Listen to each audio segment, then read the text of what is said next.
Planning Committee on Tuesday, the 6th of June.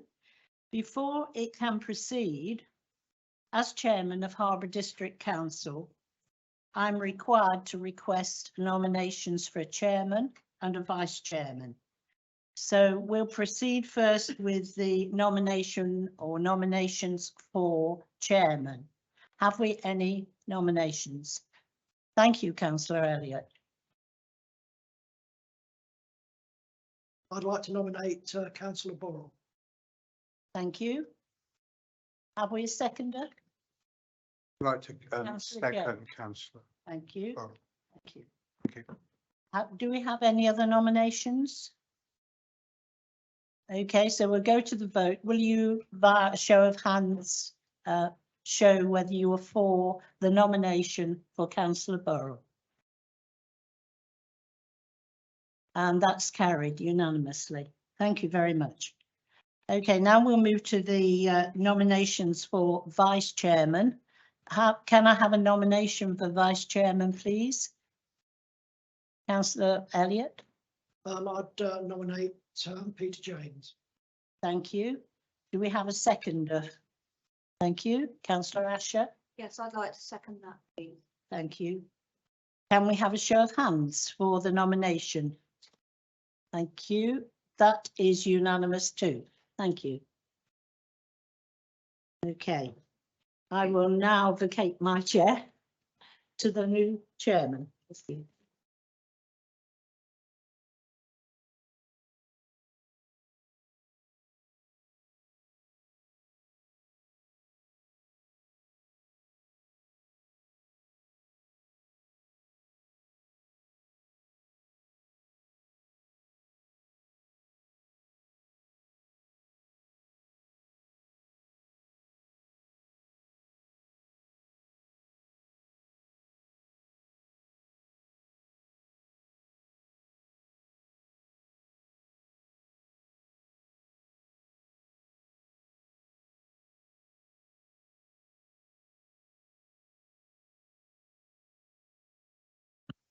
Right, thank you everybody for choosing me to be chair. I'd just like to say a thank you to Councillor Barry Champion, who's no longer with us, but I think he was a really good chair and I hope I can be as good as him in the future.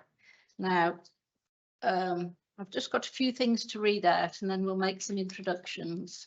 So I've got to read this out for you. All present are reminded to adhere to the following safety procedures. Wipes and sanitisers have been provided on the table for speakers. Please use this before and after each speaking slot, ready for the speakers on the subsequent application. The meeting will be recorded and live streamed by HDC. Members and public speakers must use the desk microphones, otherwise the recording will not work. Only 2 microphones, in addition to mine, can be on at the same time. Mobile phones. Members and the public should switch off their phones. Fire exits. The fire exits in the chamber are there and there. Yeah. And the meeting point is at the top of Mill Hill Car Park. Leaving during the meeting. People may come and go normally during the meeting. The council is aware that planning applications may be controversial and emotive for those affected by the decisions made by this committee. However, all persons present are reminded that the council will not tolerate abusive or aggressive behaviour towards staff or other visitors attending this meeting, and anyone behaving inappropriately will be required to leave the meeting and the building. Right, so we've got introductions now. I'm going to ask everyone to introduce themselves just to check that the microphones are working. So can we start with Sarah on my left? Then we'll do the members. Good evening, I'm Sarah Hamilton, the Senior Democratic Officer. Adrian Eastwood, Development Manager for Planning Applications. Nicola Parry, Development Management Team Leader.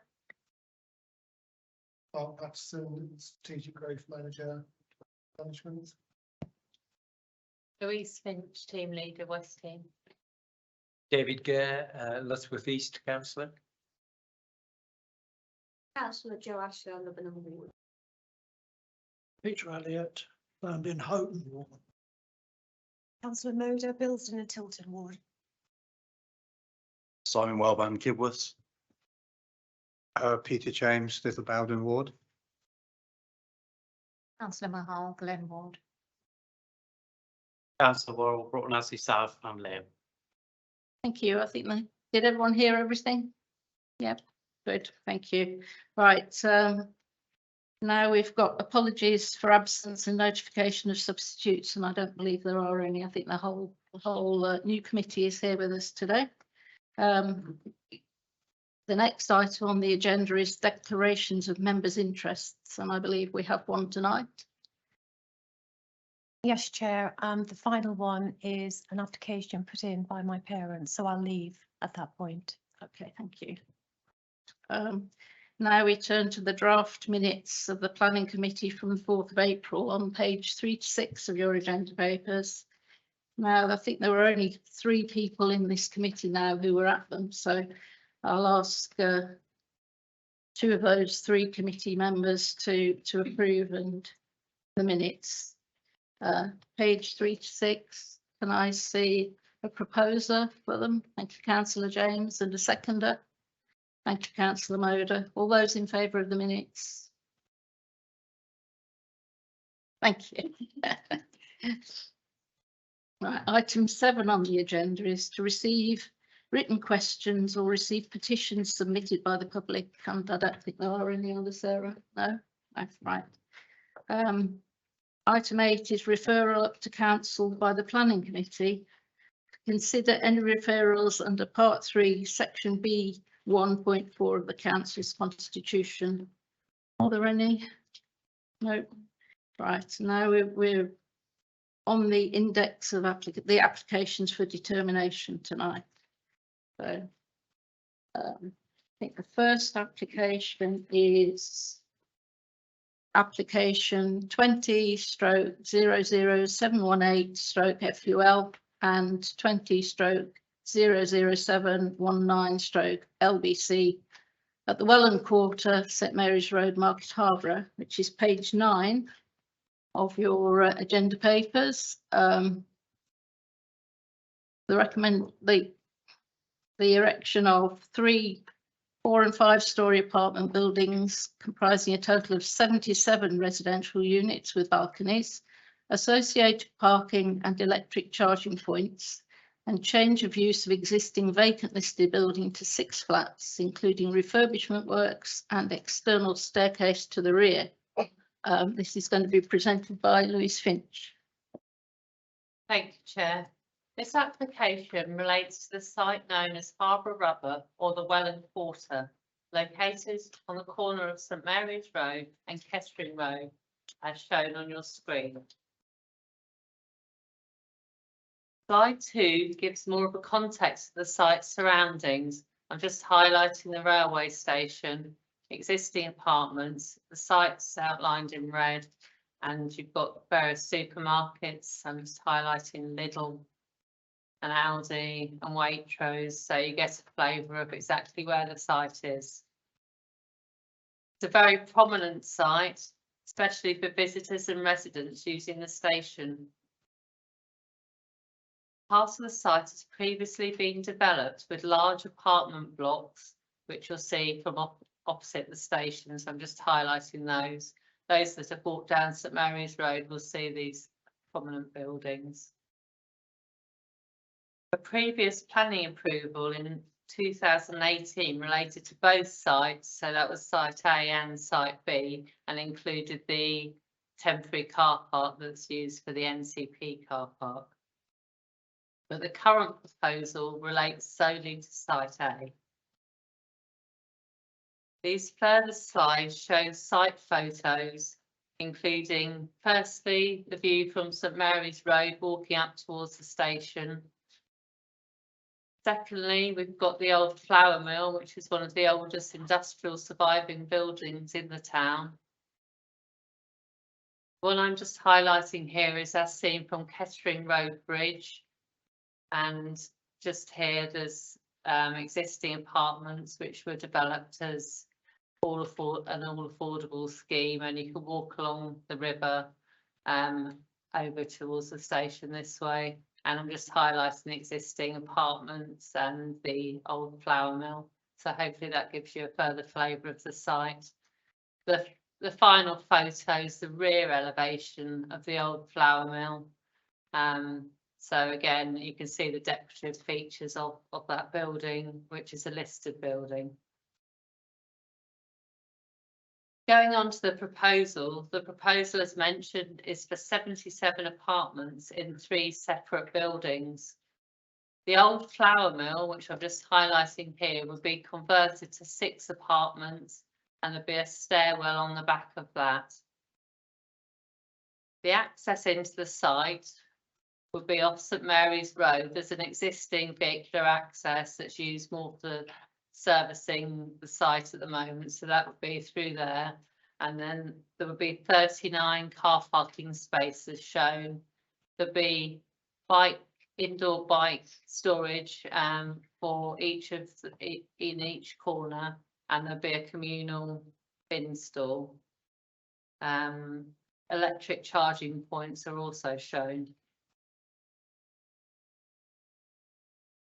This slide shows a very helpful model of the development. So again, you can get a good picture of it. So again, this is the old flour mill. These are the buildings either side, and there'll be access through for pedestrians and for cyclists along there.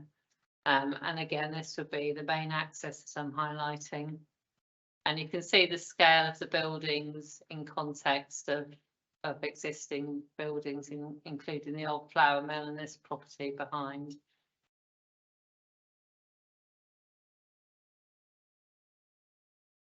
These are some further illustrations of the proposed development.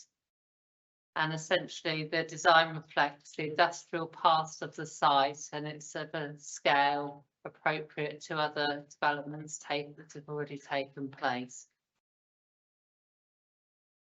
This shows the view along the river, and there'll be an easement, a 4.5 metre easement along there. That's a requirement of the Environment Agency. This slide shows some proposed artwork on the building, and this is going to be on the prominent elevations and reflects the past history of the site. Further slides show the site access improvements on St Mary's Road. And this shows a photo of the site access in here. For some further elevational details, on this one, St Mary's Road again, and this one is the one facing onto the river and in the court. The principle of high density residential development has been long established on this site, as demonstrated by the planning history, and the last consent granted was for a similar type of proposal. The site is currently in a poor repair, including the listed building, and its enhancement and restoration, particularly of the historic building, is much welcomed. The development of a brownfield site and provision of 83 small 1 and 2 bedroom units is also considered positive in this highly sustainable location.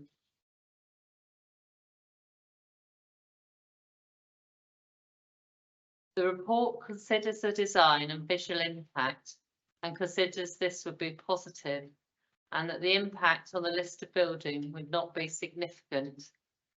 The restoration and future use of the flour mill is again positive.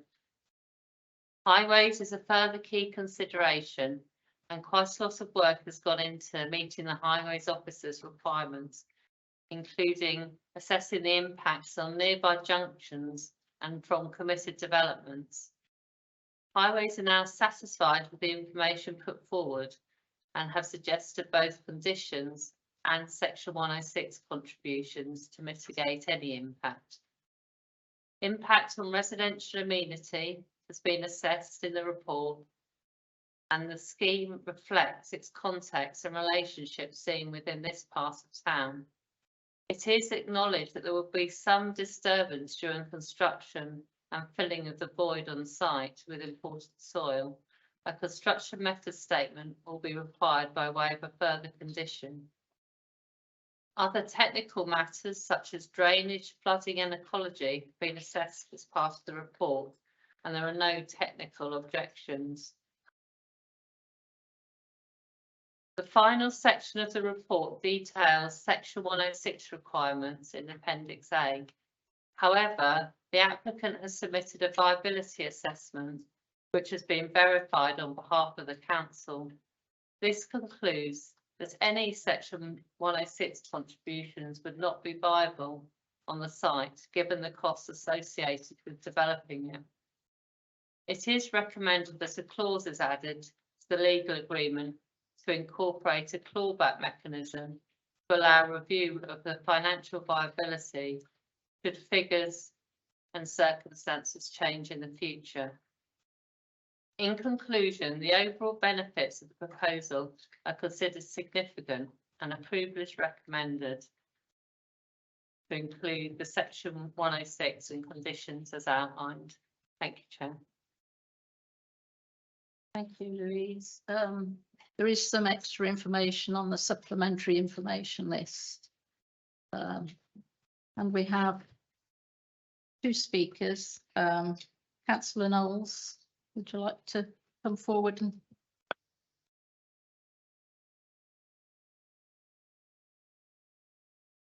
yeah, I see you're down to speak twice. Would you like to speak for the two of them? Don't need to stay out, Chairman. I'll just do it once. All right, so you've got 5 minutes. Thank you.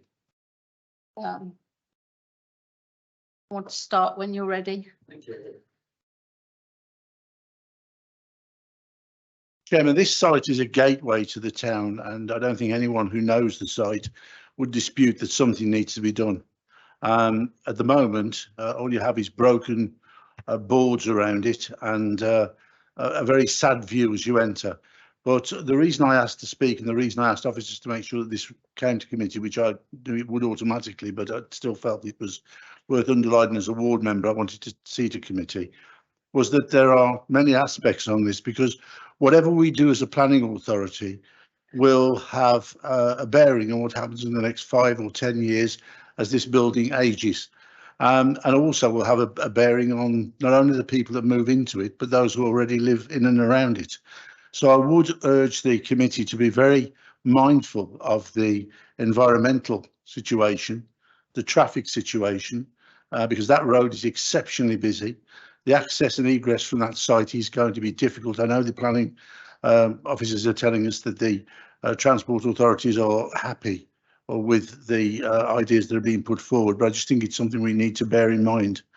I think there is a real need to give some consideration to the number of car parking spaces there. I've already been approached by a number of residents about that, asking exactly what is happening and what the ideas are for the future and where any extra vehicles are going to park if they go there as visitors. I think we have to be very mindful of the knock-on effect to the surrounding streets.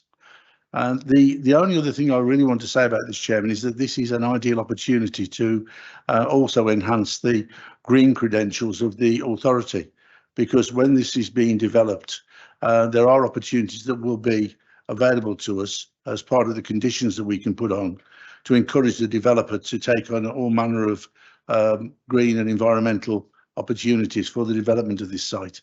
And I would say that when these conditions are put on, and whatever conditions are put on, I do hope that the authority will ensure that those conditions are enforced, because I know when the planning committee sits, every member of the planning committee makes their decision and includes in it the conditions. And obviously that is a key point. They need to have those conditions laid down and know that as part of the consideration, those conditions will be enforced should it be necessary. So, as I say, Chairman, I've not come in to say one way or the other on this, just to raise a number of points, but I think this is a gateway to Harborough, and it is very important that we do something with this site, because otherwise it's just going to get worse. Councillor Knowles, does anyone have any questions for Councillor Knowles? No, thank you. Congratulations on your board. Thank you. The next speaker is Mr. Ian Palmer. You have 3 minutes whenever you're ready.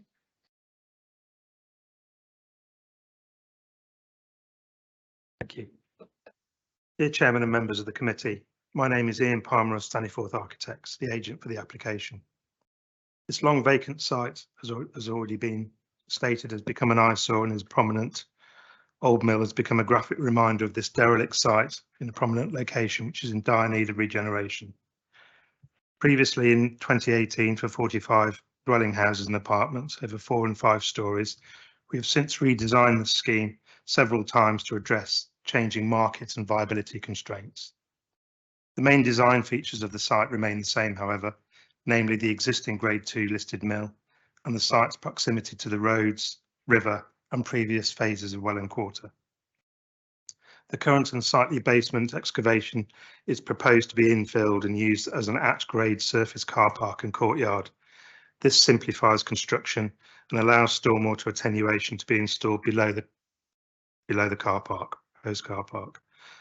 A large allowance has also been made to accommodate bicycle storage and the charging of electric cars and cycles. Regarding vehicles, extensive technical remodelling of the site by highway consultants has satisfied the highway consultees, and the submitted drainage and level information accepted by the lead flood consultees, and both controlled by conditions.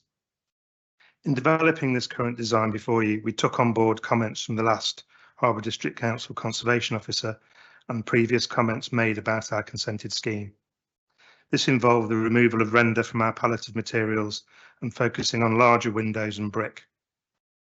Our aim was to design a building reminiscent of a riverside mill rather than overtly domestic in style for this formerly industrial site. The same proposed planned step backs setting our proposed building line behind that of the old mill gives the old mill prominence in either direction on St Mary's Road.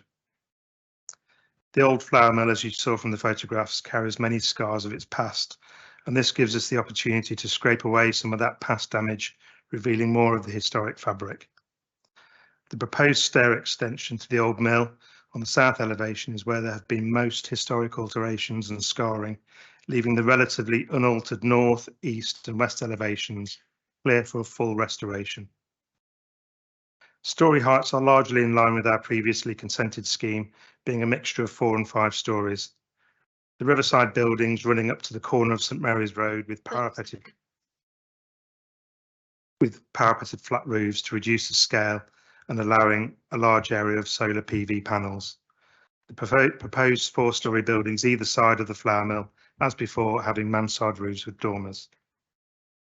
In summary, I'd respectfully ask you to endorse your officer's conclusions that any negative impacts of the development do not outweigh the clear and substantial benefits of securing the future of this important landmark building. Thank you. Have any of the members got questions for Mr. Palmer? I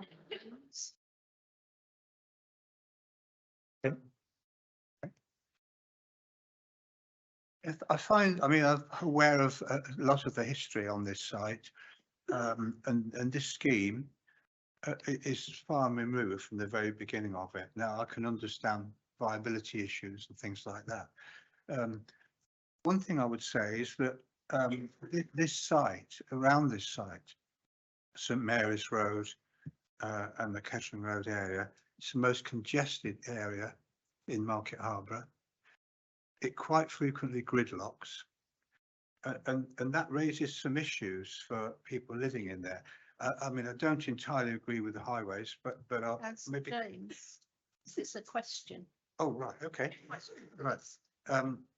The balconies face on the north side, which I think is not so good, but not far away from here. There are similar developments where you can't open the windows because the pollution and the congestion and the noise is so bad. So why did we put the balconies on the north side when on the south side would be better for the residents anyway? And they wouldn't be, you know, so sort of concerned about the pollution and the noise. That's the question. Sorry. The The main reason is because these are predominantly single aspect apartments. And we're endeavouring to give the opportunity for external space to all of them. So if you're a north facing flat, there is back to back a south facing flat on the other side of the corridor. So we can't give a south facing, for instance, a balcony to a north facing flat.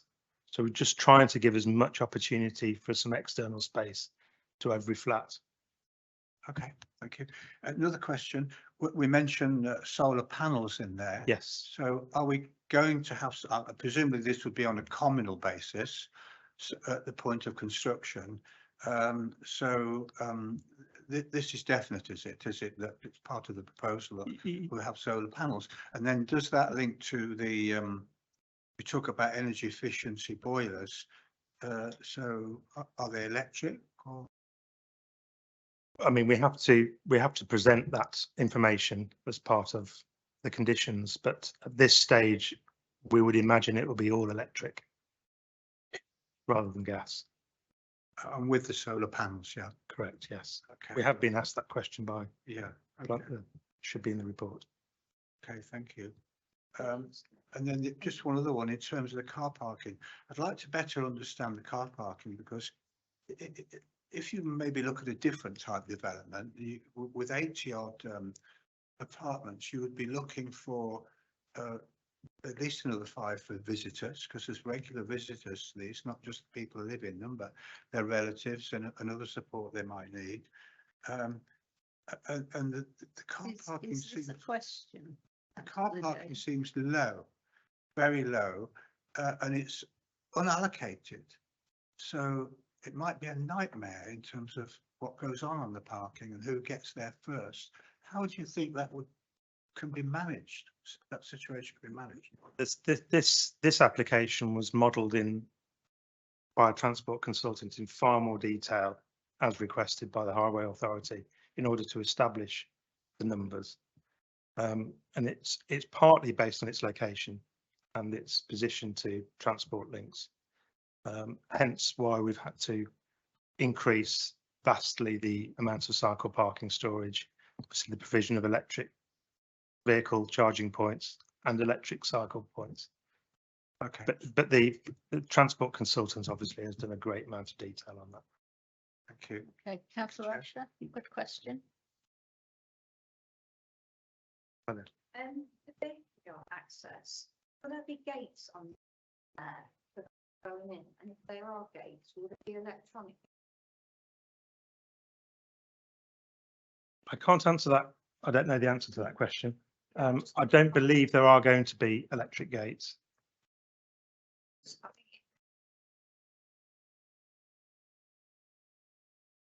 Yeah, I'm pretty sure that's it will be in the transport statement, but I believe that will be the reason why there aren't any to allow free access, and obviously for the bin lorry. Councillor Elliott? I'd just like to ask, have I understood right that the car park at the back of the old flour mill, that will be water storage beneath? Yes, so when the site was part developed as part of the original Welland, it was a vast expense, presumably. It was sheet piled in the basement in anticipation of building a basement under the building, which brings its own technical issues, costs, amounts of concrete, etc. And also the fact you're taking away potential flood attenuation. Market forces and viability has changed, which is the reason why we've gone for surface parking, but it does give us the opportunity to provide a large amount of flood attenuation in that hole, effectively, beneath the car I park. just wanted to be clear. Yeah, yeah. Yes, thank you. You, any more questions? Yes. One more, make sure it's a question. You might phone on.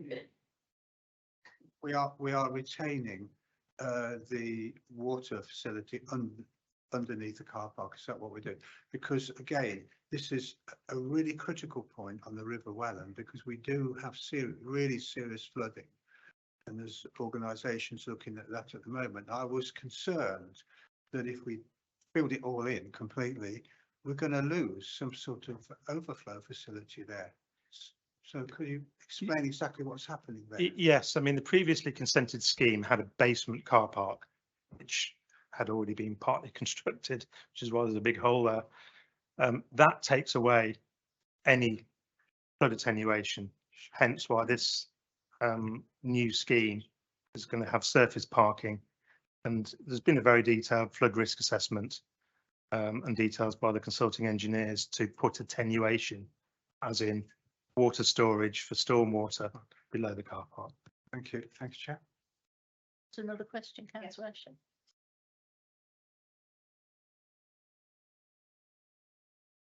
I can hear you. Yeah, the height of the highest building, when we did the site visit, I don't think we could work out, because it looks on the pictures that it was actually lower than Edwin Court, but actually it's both stories. So I don't know if the pictures are correct as to scale, but we were thinking about the height of it, whether it would actually tower over Edwin Court. No, we won't tower over Edwin Court. I can't off the top of my head know the precise height of Edwin Court, but that was a consideration when we were looking at the type of roof, whether we went for a mansard roof or flat roof. We decided to go for a flat roof, A, to keep the scale down, and B, because we wanted to put lots of solar PV on that to assist towards the energy demand of the building. So you think it will be about the same? I think it's fairly close, Yeah. but I don't have the figure in front of me. Okay, thank you. Any more questions? Is there anything that you'd like to say, Louise? No, I think Ian's covered quite a bit of it. In terms of the issue about sustainability, there is a slide that shows, illustrative slide that shows solar panels on some of the flat roofs. And as Ian said, it would be electric charging, etc. Position 26 on your supplementary list, that require further details to be submitted and those to be installed prior to first occupation. So hopefully that does address the sustainability criteria of the scheme. In terms of location, it's probably one of the most sustainable locations that we have in Harbour District, being right opposite the train station and also within very easy walking distance of all facilities. So whilst I appreciate the number of car parking spaces, only 39, given this location, it's considered a sustainable location, and hopefully people would use other means of transport. It's good because it's got a high number of bike storage spaces. So again, I think that's a viable option in this location. And as Ian said, the highways have got a lot of information and they are happy with the proposal. Thank you, Louise. Thank you, Mr. Farmer. I'll open it up to the committee. Who wants to go first? Anybody? Councillor Moder. Thanks, Chair. I think it's a really good report, Chair. I understand all the reservations from committee members, but walking around the site, I just felt that it's such an eyesore on a brownfield site, and it's it needs something going there. And I think this proposal adds value to the town of Harborough. I think it's an extremely sustainable location, and it's going to attract the type of consumer, I suppose, a commuter consumer that will be catching the train, that will be walking, will be cycling, and will be adding to the town itself. I understand, there's limited car parking, but I just don't feel that we can tick all the boxes here. We're not going to get everything out of this site. So, I think the proposal in front of us is a good one. I understand about the conditions. Yeah, we've got to make sure that Councillor Knowles is correct about conditions and getting those in place and correct, because going forward, we've been here before where enforcement has struggled with conditions. So if we can ensure that, you know, all the boxes are ticked on that regard, then that would be great. The statutory consultees, you know, they're happy. And I understand your point, Councillor James, about the allocated parking, but I just feel that given the scheme and the proposal, the parking's always going to be something that there's going to be a question mark over it. And I'm just hoping that it will pan out and things will sort of fall into place with it. I think one question I did have was how long people are going to be put out by the build, by the you know, whatever works are going to be going on site, because it is a gridlock road. It does get very busy around there, and I kind of feel that if we had some sort of time scale, or if we knew of some sort of time scale, then that would help ease people's minds as well. Thank you. Thank you, Councillor Moder. Any other comments? Councillor Wellband. Yeah, thanks very much. I would agree with Councillor Moder. I mean, I do have some reservations about this scheme in terms of the design of it. I mean, as a standalone building, or standalone buildings, I don't really have a problem with it. Do I think it's right for this particular location? Not really. I prefer the look of the previous scheme, but at the same time, this is a bit of an embarrassment for the town. It is a major route into the town, and it's just been derelict for so long, and it's about time we did something with it. And we have this building, the former Brookworks, that really needs some work doing to it. So I do have some concerns about the design, but on the whole, I think it is a good scheme. I don't think there's enough car parking spaces. The reality is there's going to be more cars there, and I appreciate the point about cycling, but not everyone's going to cycle every single day, and I just don't think there's enough car parking spaces. At the same time, we've got to do something with the site, so I will wait and see what other members of the committee say, but that's my current thinking. Thank you. Councillor Wellband. Councillor James, did you want to speak? Thank you, Chair. Well, you know, if we've had a discussion tonight, and I feel a bit more comfortable than I did yesterday, say. But the car parking does bother me, and I know it's a sustainable site, but it actually depends where people work. If they work in London or Nottingham or Leicester, maybe, but we don't know that, of course. So there's still that concern in my mind. And there's just one other point really I'd like to make is when we have a development like this, we actually are building a community. You know, people are going to live in this development. It's a large development, so we're going to be looking at probably all ages. We're going to be looking at people who are retired. We're going to be looking at young people taking their first step into a home. And we're probably looking at young people who've got children as well. That's happening very much now in apartments in the town. So the other point I am, mindful of, concerned about is it's not very green. There's very little opportunity there for people to sit around, to come out of their apartment rather than being locked in there all day. There's not enough green space. There's not enough seating for things like that. And when you've got that, it actually builds a community because people come out and they talk and they sit and talk. And I think it lacks that. I think it's quite a cold development in that sense. And I know we talk about the viability, but I just wonder if more could be done to green the development up more. It would seem maybe we're on the river, aren't we, on one side of it? But we've lost so much in the middle with the car parking there, and whether we can do anything a little bit more. So I'd just like a comment actually, maybe from Louise, with regard to the green landscaping, which seems to be hardly anything at all. Yes, I mean, there is a landscaping condition on, but I mean, if you look at the plan up now, as you say, there's little space for landscaping, so it will have to be more urban landscaping. won't be able to have carpeting and blockages on the frontage with the easement. So I think we have to appreciate it's a confined site, and some compromises do have to be made to get it developed in terms of the parking and the landscaping.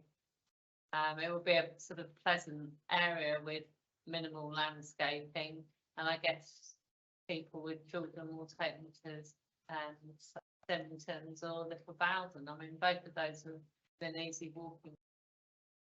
I know it's not ideal, but then again, people will be attracted to this particular type of development.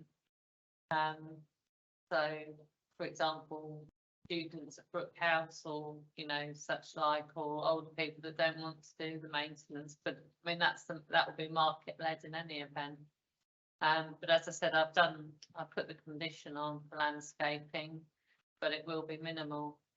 We will, but I think it will enhance this part of the town in a very positive way.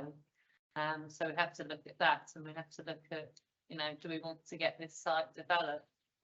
In terms of the parking, they have looked at every way of doing it previously. As Ian said, they did have basement parking, but that was far too costly. So I think this is a good scheme, and it will enhance the area. Thank you, Louise. Have we got any more comments? Councillor Mahal? Further to everybody else's comments, obviously the applicants have looked into various points around this. The walking and cycling element is quite a positive one, because obviously there are different modes of transport available. So with different types of people living in the accommodation, that will be a good point as well. I don't know whether the roof is flat. Roofs, could any form of greenery go on there, for example? Just a suggestion. Don't know. Thank you. Thank you. Councillor Moder? Thanks, Chair. I do agree with Councillor James and Councillor Mahal. I do feel that it's a good design, but it could be a great design if they actually enhanced it with some community space that was green space, because we have seen it, they do exist. And I do feel that over the last few years, one thing that's taught us is that, you know, in a time of crisis, people do like to gather, and they like to sit and they like to talk and they like to communicate. And it is a very cold looking development as it stands. You know, yeah, roof gardens, roof spaces, I don't know. I'm not an architect, I can't see it, but when you see something and you experience it, you feel it. And looking at the slides, you're just not feeling that that's reflected. Thank you. I think it's difficult because it is such a constrained site, but I'm sure the architects are listening and they'll try and fit in whatever they can. Councillor Gare? Thank you, Chair. If we're going to build a green economy, then encouraging more people to own more cars is not the way to go. And particularly here where you've got serious congestion around that area, which I've experienced, and then having more cars coming in and out of this site is not a good way to go. The other point I would make is when people come to buy one of these properties, they will be aware of this limitation. And there are people who don't own cars and are quite happy to have a lifestyle without a car. And therefore, I think this is a very good way to use this site, which is a very limited space, to provide a number of houses desperately needed, and at the same time constrain the amount of traffic. So I would recommend it. I take the point about the space to go outside, but it is a very limited site. Thank you, Chair. Councillor Elliott? Yes, I take note of what Councillor Moder is saying about the greening, etc., and the car parking, but I do think that this area definitely needs tidying up, and I'm prepared to move this forward. Yes, proposal. Yes. Approved. Can I have a seconder? Okay, Councillor Moder. Thanks, Chair. I'm happy to second that proposal. I just hope that all the comments have been taken in this evening. Thank you. Right, we'll move to the vote then. Can I have a show of hands? All those in favour, please show. Thank you very much. I think that's unanimous. Thank you. That application is approved. Okay. Our second application of the night is number 21/0224/FUL 20 to 24 Church Road, Great Glen. The presenting officer is Nicola Parry.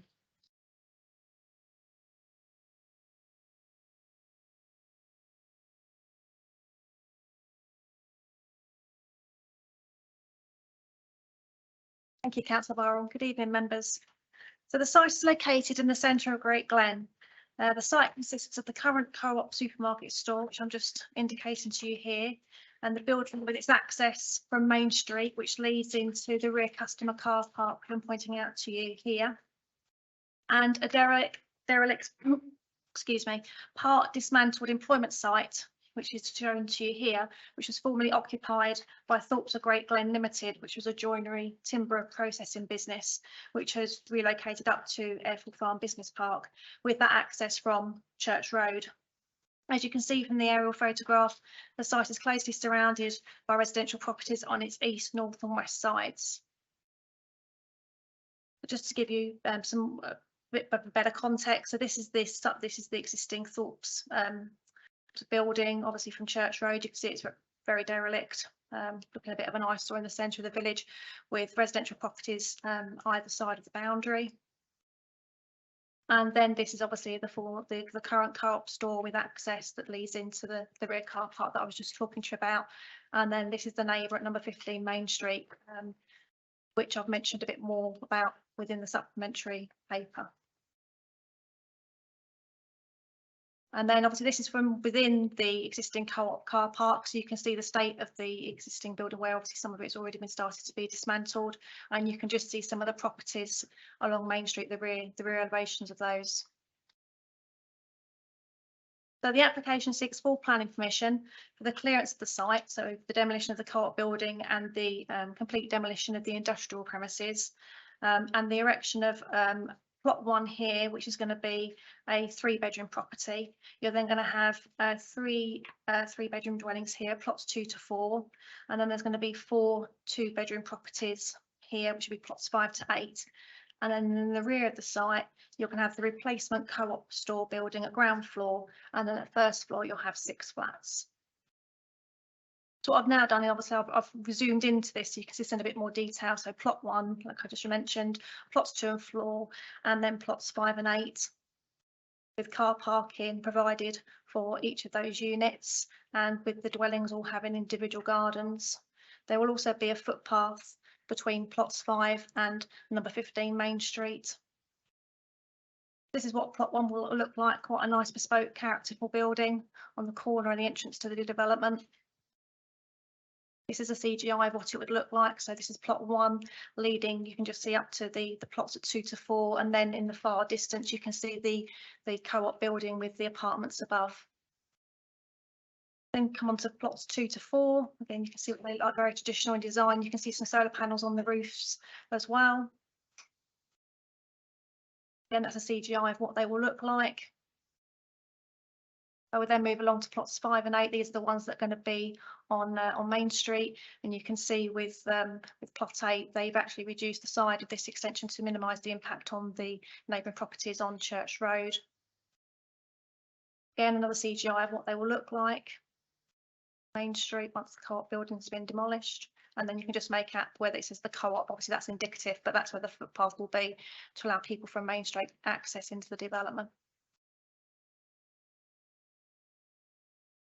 And then this is the Co-op building with the 6 flats above. Obviously, you can see from the roof plan, it's quite a contrived roof plan, but that has been led as a result of trying to overcome any amenity issues with properties on Main Street. But the design of the building, again, officers are satisfied. It's good design. And then we've got a CGI of the overall development. As you can see, it's quite a nice development and a good reuse of what is quite a bit of an eyesore in the centre of the village. So as I say, the proposal represents a mixed-use development consisting of both retail and residential.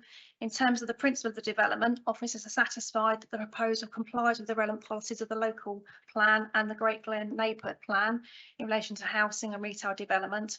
And whilst there is some conflict with GG8 of the Neighbourhood Plan in relation to the loss of employment use, the merits of the overall scheme are judged to be sufficient to outweigh this policy conflict. The existing co-op premises and the part dismantled fort buildings do not contribute positively to the character and appearance of the village, and the proposed development is considered to represent good design with architectural features and proposed materials reflective of the traditional elements within Great Glen, and in officers' opinion will significantly enhance a rundown site within the centre of the village. And obviously GI looking from the other direction. The relationship of plots 1 to 8 with adjoining residents is judged to be acceptable for the reasons outlined within the report. The most contentious amenity element of the scheme relates to the retail flats building relationship with the dwellings to the east and south, as I've previously mentioned, and a number of these residents have objected to the proposal. The proposed building has undergone several design changes in seeking to achieve the satisfactory relationships, and this massing plan shows the roof form that's being proposed. And this is also helpful because the pink outline here shows the existing massing of the existing buildings, and you can see how close the existing building comes up to the residential dwellings on Main Street. And then the next slide before you shows the separation distances. So you can see at some point the existing building at its closest point down here is only 9.9 metres. But obviously as a result of this new proposal, it will increase up to 17 metres away from the back of these residents. So the proposed site plan has also been annotated, as I've just mentioned, regarding the increasing separation distances, and local concerns have also been raised by these residents regarding access, parking, because you can see there's a parking area down here where bins are also proposed as well, and the cycle store. But these are residential uses backing onto existing residential uses, and it's judged to be more compatible relationship than the current situation, and therefore no significant harm has been identified. Concerns have also been raised about the location of the retail units, external plant equipment, which is currently indicated in this location here. And you'll see that a condition has been suggested within the report to look at whether that could be maybe move further away from these residential houses. You will also note from the supplementary paper that concerns have been expressed with regards to the proposed footpath that I mentioned earlier, which is going to be up here at the side of 15 Main Street. However, subject to appropriate boundary treatment along the side boundary of the property, noise and disturbance is unlikely to be significantly increased as a result of the footpath when compared to the existing situation where there is a car park, and you may refer to the pictures that I showed you earlier. So subject to those conditions outlined within both the supplementary paper and the report, it's considered by officers that the development will safeguard the existing residential amenity. You will also see from the report there are no technical objections to the development, i.e. highways, ecology, flooding and drainage, which would prevent planning permission from being granted.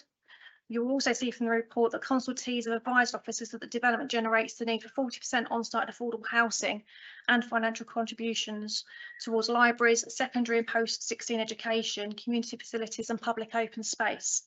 However, the applicant advised that the development could not support affordable housing or the financial contributions requested, and a viability assessment was submitted by the applicant, which has been independently assessed on behalf of the council for Astle and Verding. You will see within the report that the conclusion is that the development generates a surplus of £18,775, and in officers' opinion, that amount should be given towards off-site affordable housing, given the amount of people that's on the current council's waiting register.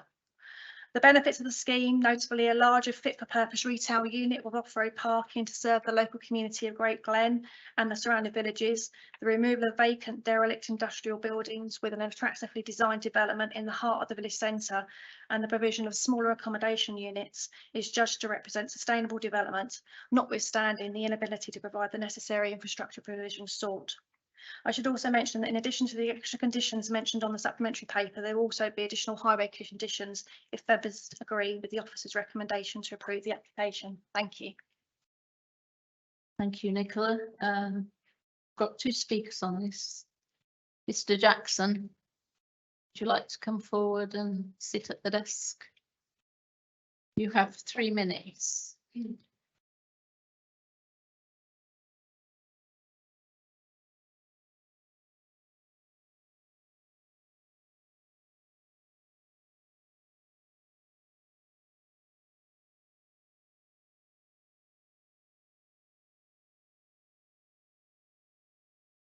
You'd like to start when you're ready, that's fine.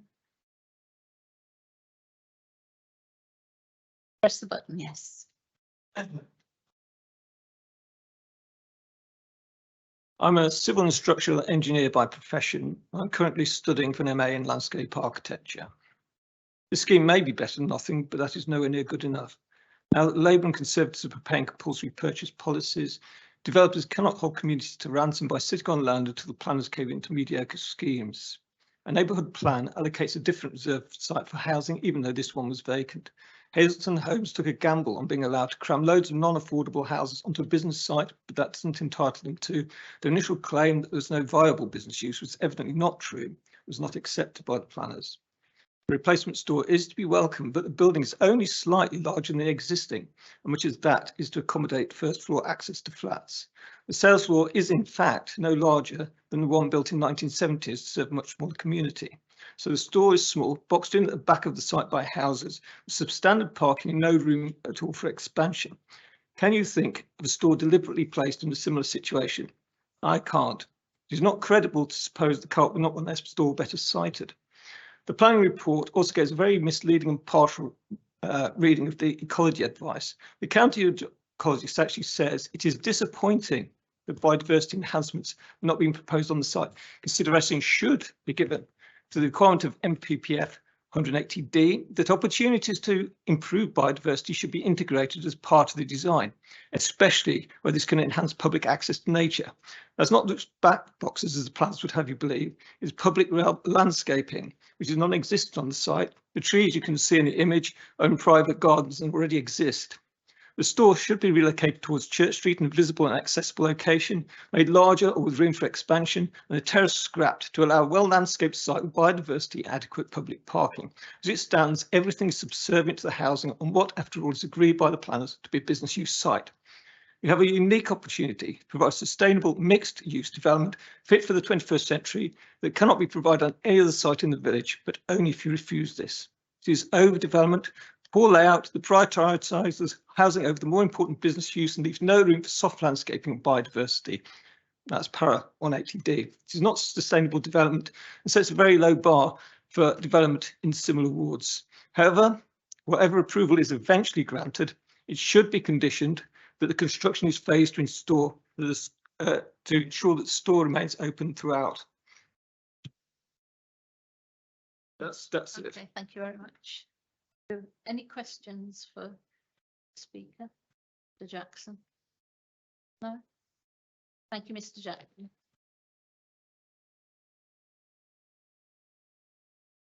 Our second speaker is Mr. Lee Staniforth.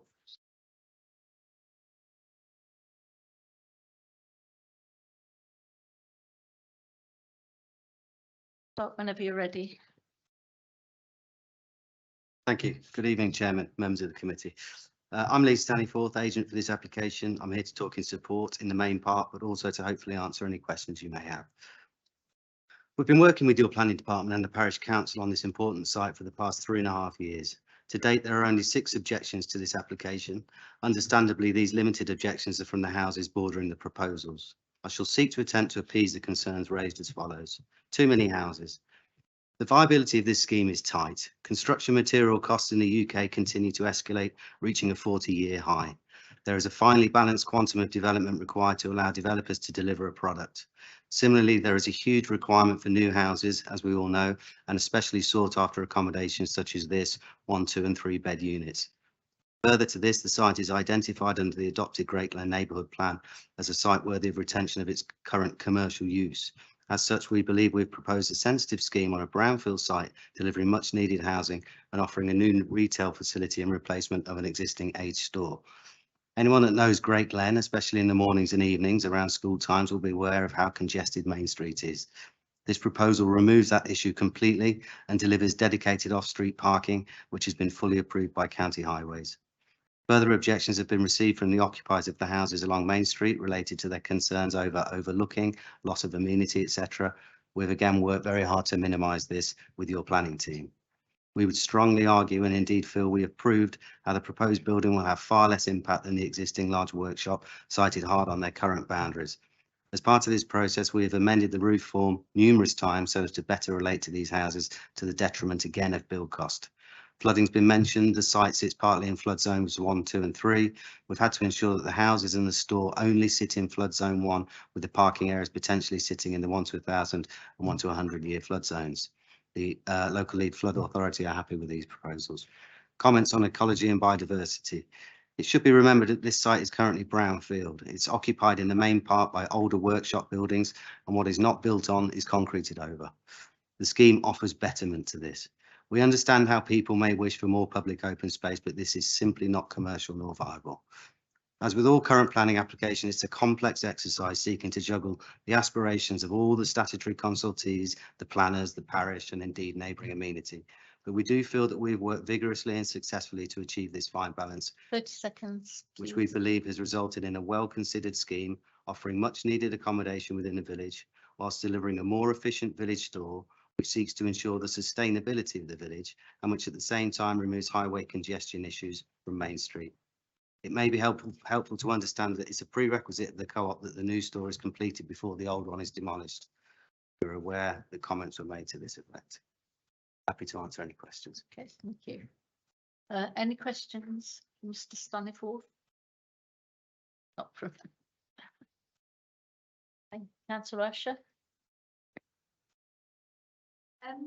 The site hours when you'd be working on the site, have you got in mind they would be, obviously there's residents really close by, and obviously they've been used to having, you know, a derelict site there, and obviously before that there was the wood yard. I guess there was people working in that, but I wouldn't sort of after private property. So is there in mind hours if you work? It's for the construction of Yeah. the store. Yeah. I believe that will be part of a construction method statement that will be submitted as conditioned. But of course, we're very sensitive to the location, and that can be conditioned and negotiated with your planning officers. Thank you. Any other questions? No, thank you, Mr. Thank you. We'll open it up to the committee. Has anyone got any comments? Councillor Wellband, thank you. I have to say, I really like this scheme. I think I like the mix of housing. I like the design, and I think it's good for the village. Obviously, it's been disused for a few years now. It looks unsightly, and frankly, I'm pretty content with it. Happy to propose it, to be honest. You're making a proposal. Okay, we've got a seconder. Councillor Elliott, you happy to second? Yes, I'm happy to second that. I think that site needs tidying up, and this will go a long way to doing that. Got any? Councillor Moder? Would you like to comment? I just wanted to ask Nicola, on the supplementary form, where they say that we're awaiting feedback from the police. Have any comments come back? No comments at all. Okay, thanks. Okay, any more comments from anybody? Councillor Mahal? Just as ward councillor, I'd like to say that I have no pecuniary interest in this, but I think it's a long time coming as far as making something look good that previously hasn't been. So yeah. Thank you very much. If nobody's got any comments, we'll move to the vote. It's been proposed and seconded for approval. Can I have a show of hands, please? All in favour? Okay, that's unanimous. That application is approved. Thank you.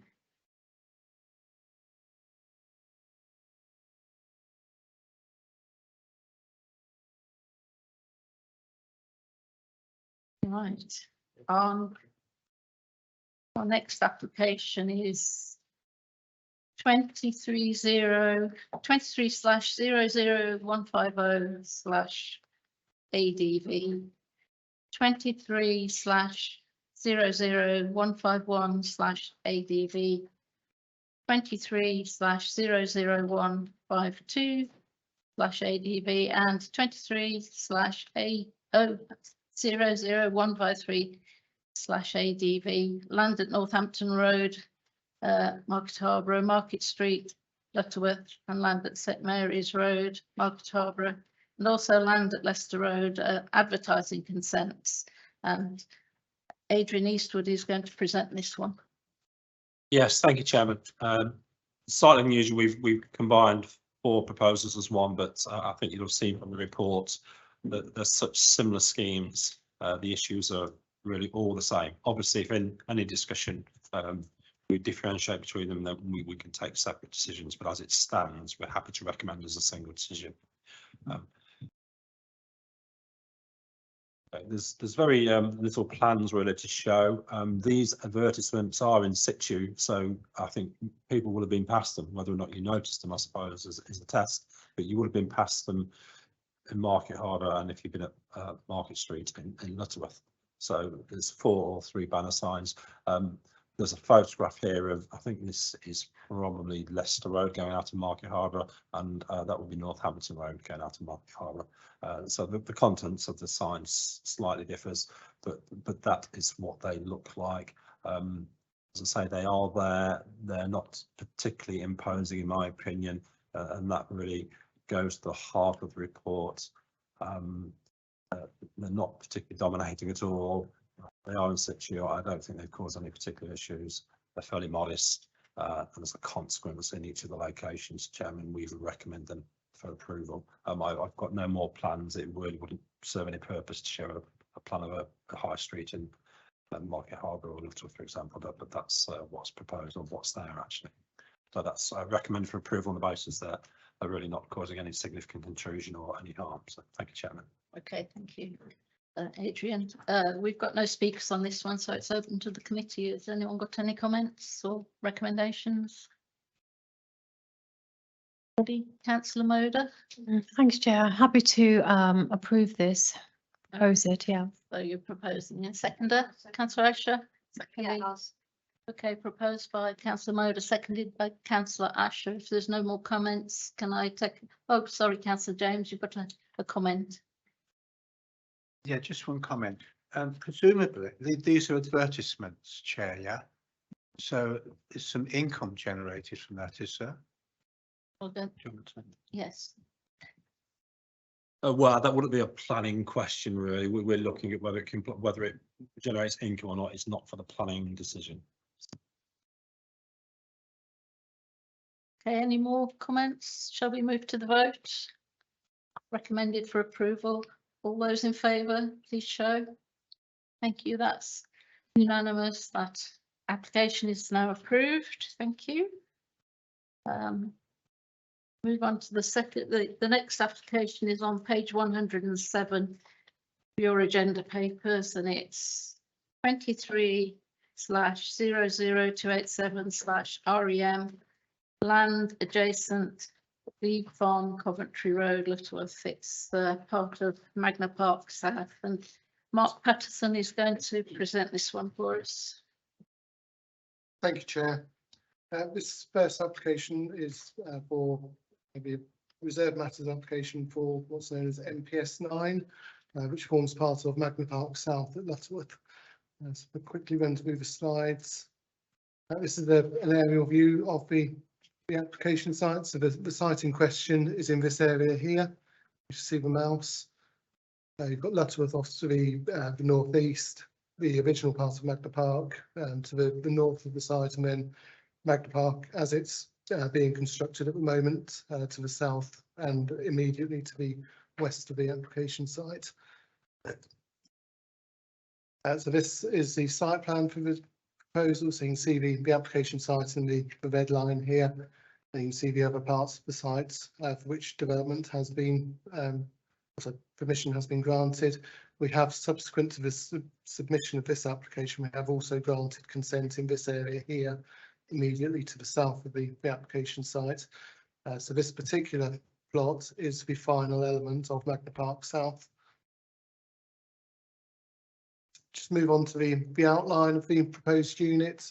So you've got the site access, or the overall site access, just off to the right of this plan, and then access to the main yard would be gained from that point of access, with car parking being gained further down the Spine Road into the western side of the application site.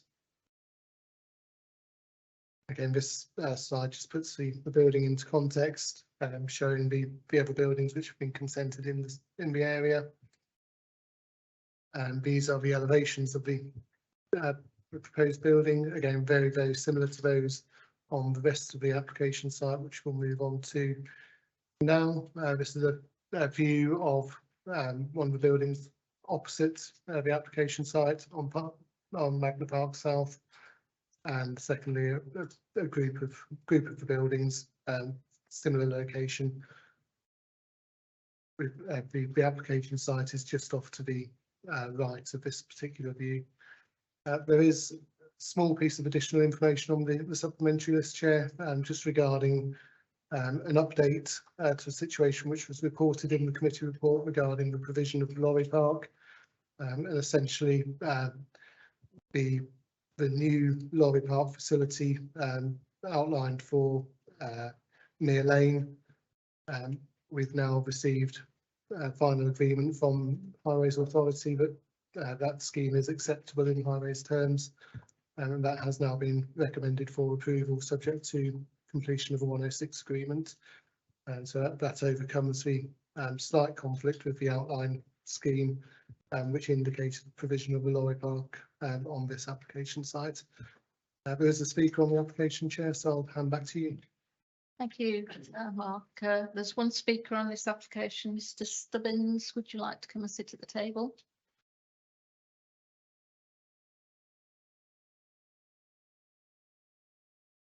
So if you start when you're ready, you've got 3 minutes and I'll give you a 30-second warning.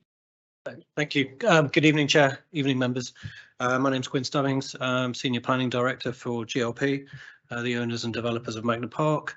As outlined in Mark's report, this is the sort of final plot at Magna Park South that doesn't benefit from a reserve matters approval. Your committee approved 2 smaller units directly south of this unit, which is the white sort of rectangle on your plan there, for MPS 10 and 11 back in February. As set out in the committee report, this scheme obviously accords with the approved parameters.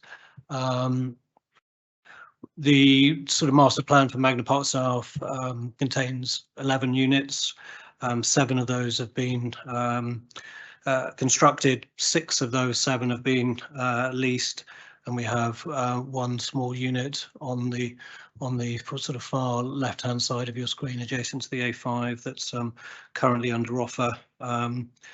We've leased 2 of those units to Centrica, which is the owner of British Gas, and they'll be introducing a new National Centre of Excellence within one of those units, which will be training hundreds of engineers each year to install sort of green technologies at home, solar panels, hydrogen boilers, etc. So obviously a very welcome addition to Magna Park, really.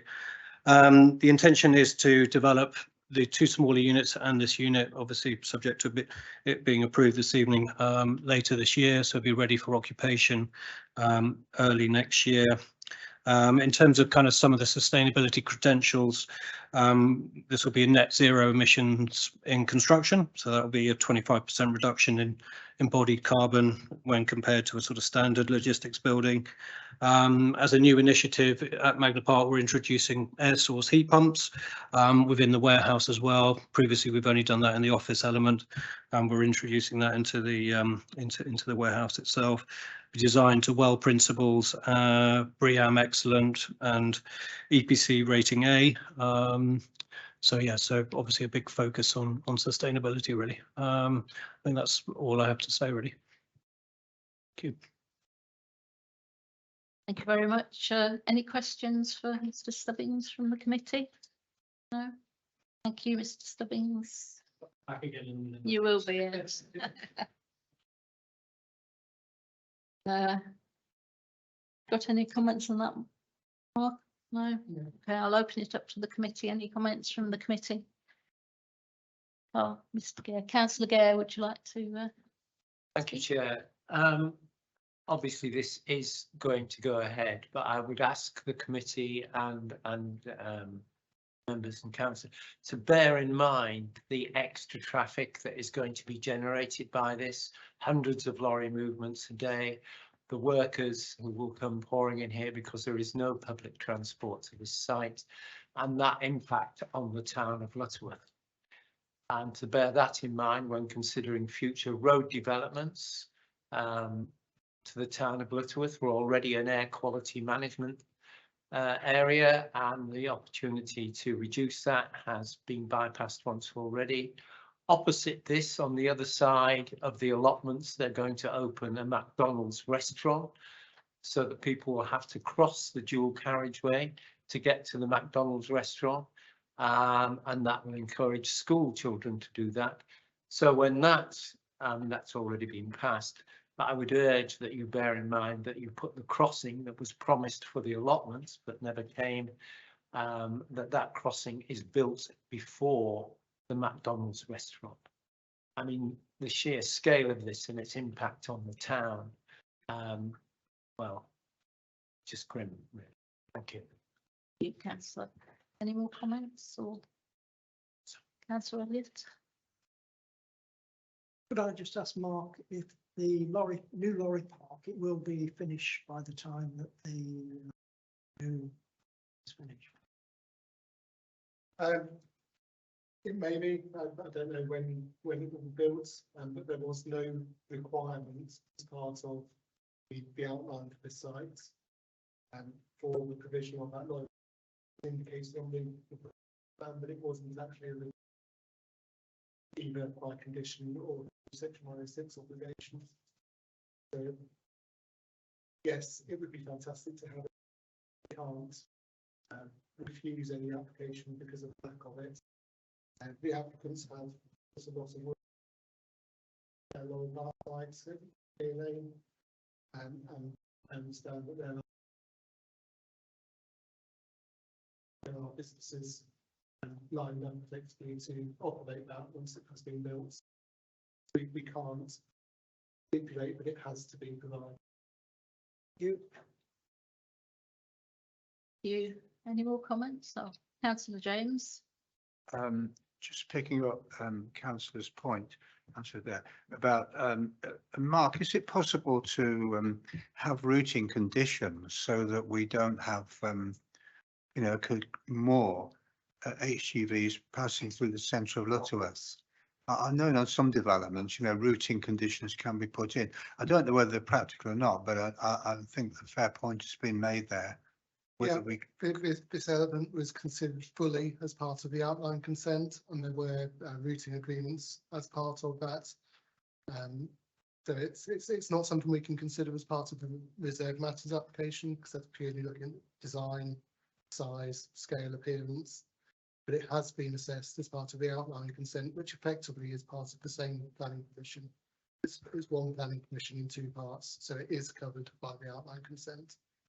Thank you, Mark. Thank you, Chair. Okay, thank you. Any more comments? So yes, Councillor Wellband. Just to say I'm happy to propose approval. Thank you. Have we got a seconder for this one? Okay. So we have a proposer and a seconder.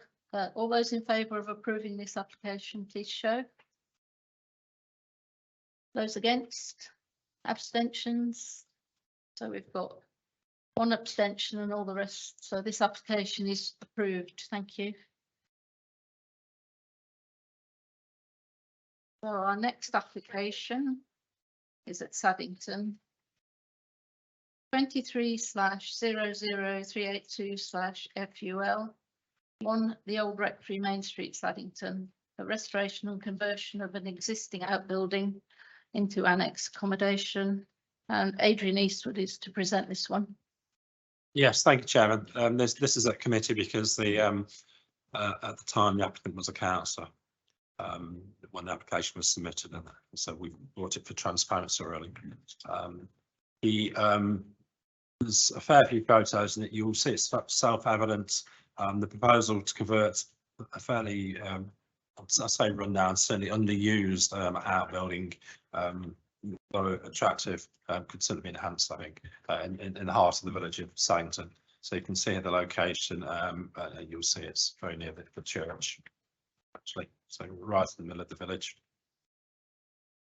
I think the top plan here is just showing the existing situation.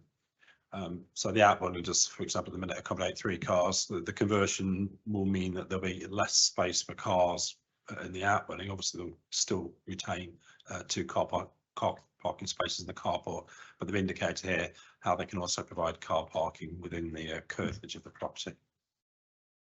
So again, you've got the top, the existing situation, the bottom. The changes are using traditional materials, really making use of existing openings. And when we get to photographs, I think you'll see it's probably a tidying up exercise or an enhancement exercise. So there's not particularly extension, just some rebuild. There's a rear wall that may need to be rebuilt, for example. So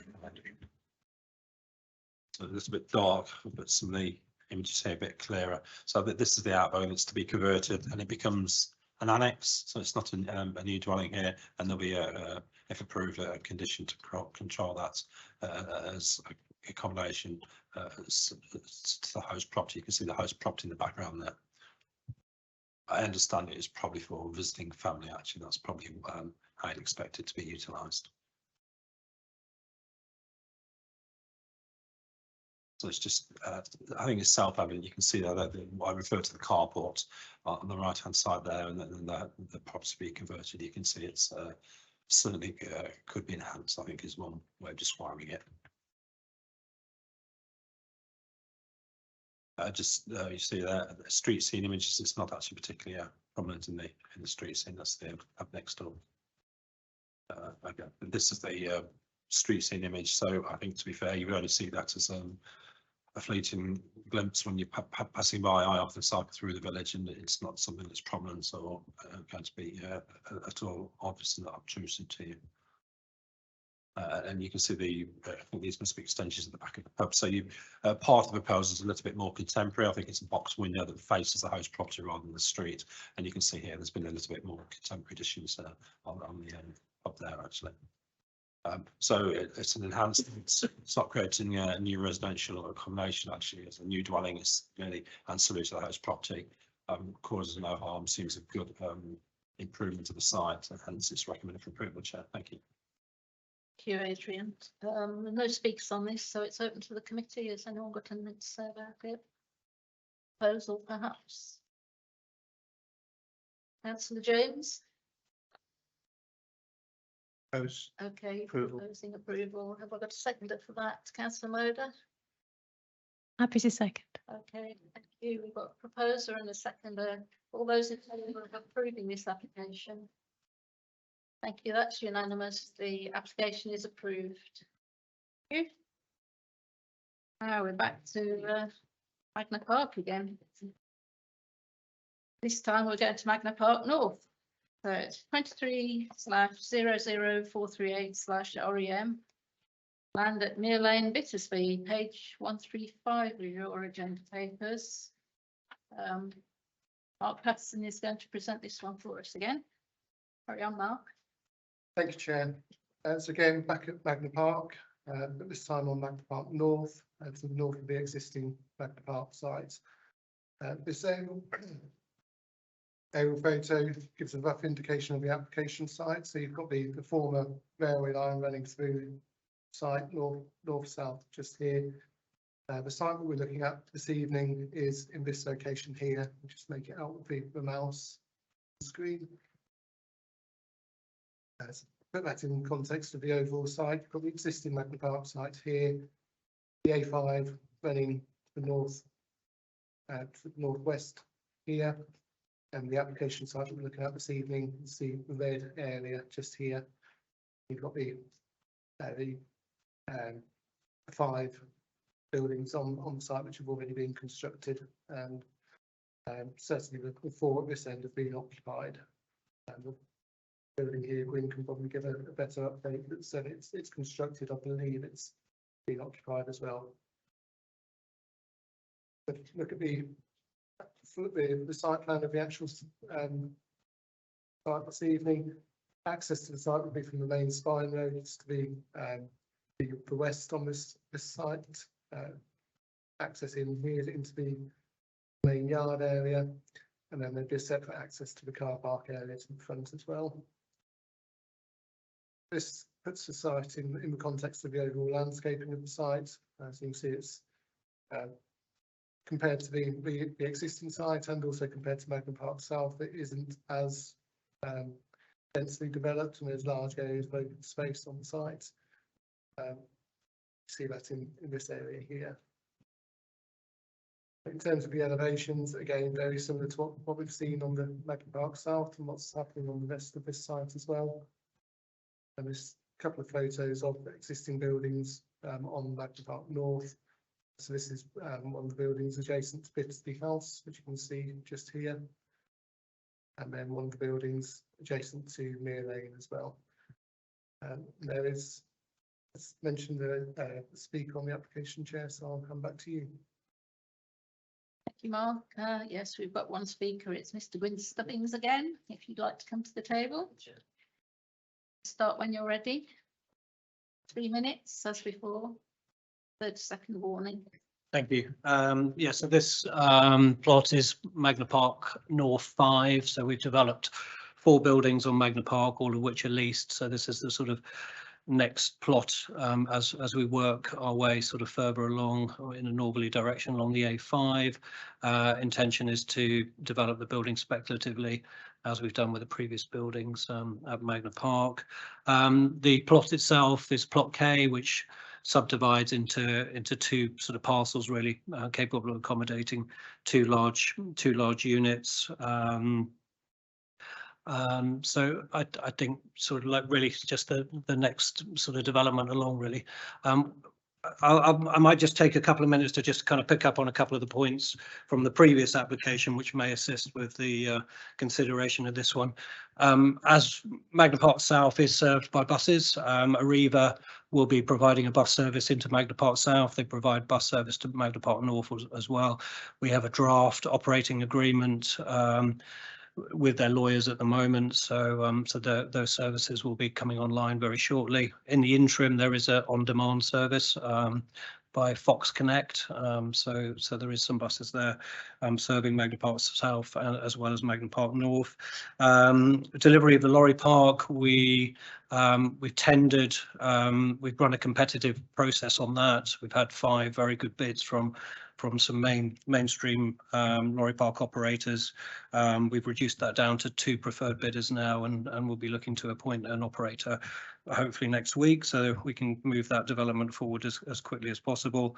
Routing agreements, we have routing plans that go into every single lease to every business that occupies a space at Magna Park. So that's in their head lease, which restricts their lorries going through villages, etc. So that always goes into the leases, really. So this building will be BREEAM outstanding, which will be the first for Magna Park as well. So again, pushing the sustainability sort of credentials here at Magna Park wherever we can, really. Thank you. Thank you very much. Any questions again? Yes, Councillor Kerr. Yeah, so first of all, I'm glad to hear about the site.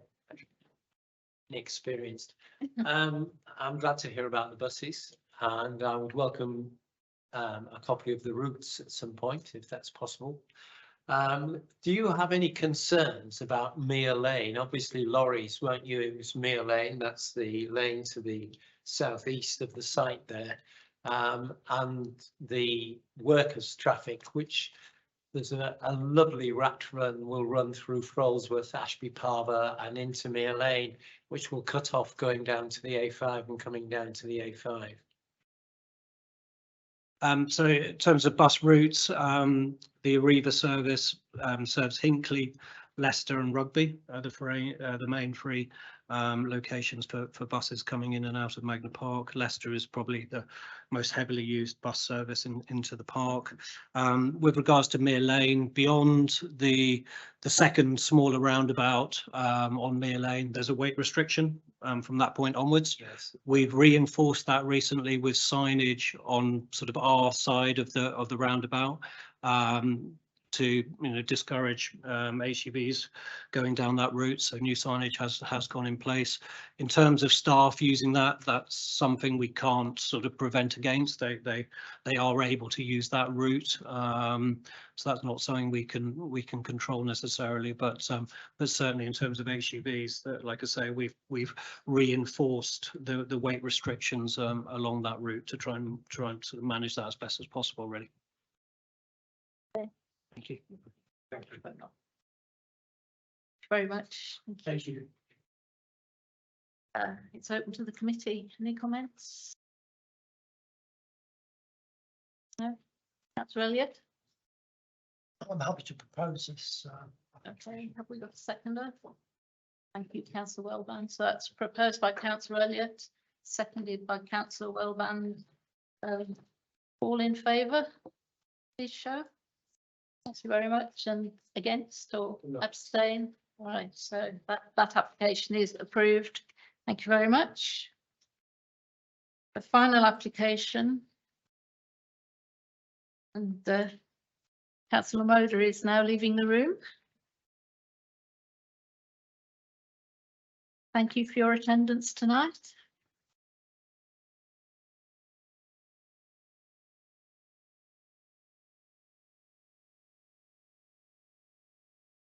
Okay, Councillor Moder has left the room. The final application tonight is 23/00329/FUL. Firs Farm, Main Street, Ilston on the Hill, and it's page 151 of your agenda papers. Demolition of existing outbuildings and erection of residential annex and garage cart lodge, to be presented by Nicola Parry. Thank you, Nicola. Thank you, Councillor Burrell. Okay, so the application site is a large detached residential dwelling, which has been previously extended. So here's the aerial photograph of the existing property here. It sits within the village of Ilston on the Hill, which is a conservation area. Here is St Michael and All Angels Church, which is a Grade 1 listed building.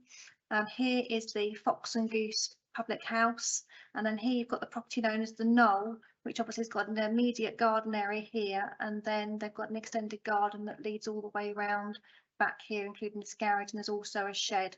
So yeah, that when I refer to the Knoll within the report, that is the Firstlidge area that I'm referring to.